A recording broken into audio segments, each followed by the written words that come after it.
Les installations d'œufs ont vraiment commencé avec la photo en fait. Je sais pas, j'ai éclaté un œuf dans une assiette transparente avec un dispositif lumineux dessous, pardon.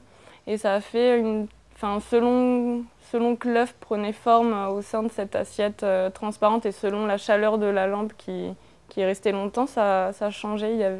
On passait d'une échographie à un truc plutôt globe terrestre, ou après des cellules qui se divisaient entre elles.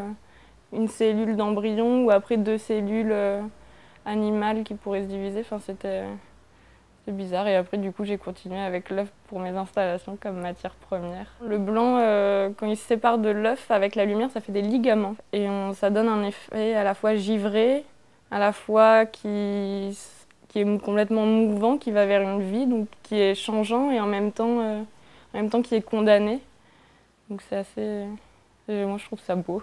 Visuellement, c'est intéressant. Sinon, en amont, ça se fait par la réflexion, après par des prises de notes à l'écrit, des croquis, des petits essais en miniature. Voilà. En général, c'est souvent in situ, c'est-à-dire que ça doit s'insérer dans un espace donné que je connais à l'avance, donc connaître les dimensions aussi pour que ça s'accorde réellement avec le lieu. Il y avait essentiellement la photo plasticienne au tout début, donc là essentiellement focalisée sur la matière, encore une fois. Et après je me suis orientée vers les portraits en fait, même si au début je m'étais dit les portraits, c'est facile, en fait non, c'était bête comme réflexion.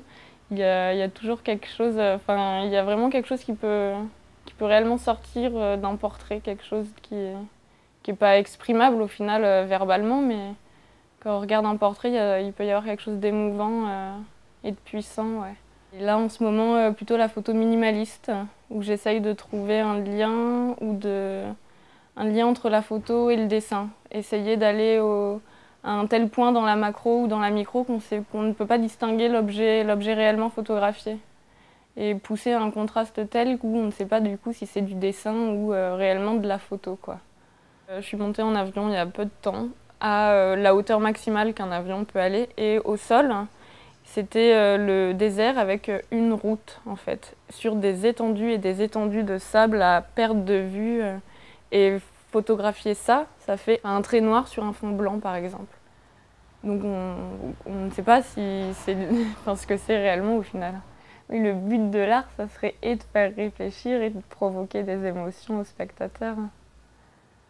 Ah bah à partir du moment où ça le fait réfléchir politiquement, je pense. L'art aujourd'hui, il dénonce pas grand-chose politiquement. Même moi, je dénonce pas grand-chose politiquement, mais ouais, je trouve que l'art actuel prend pas beaucoup de risques, effectivement.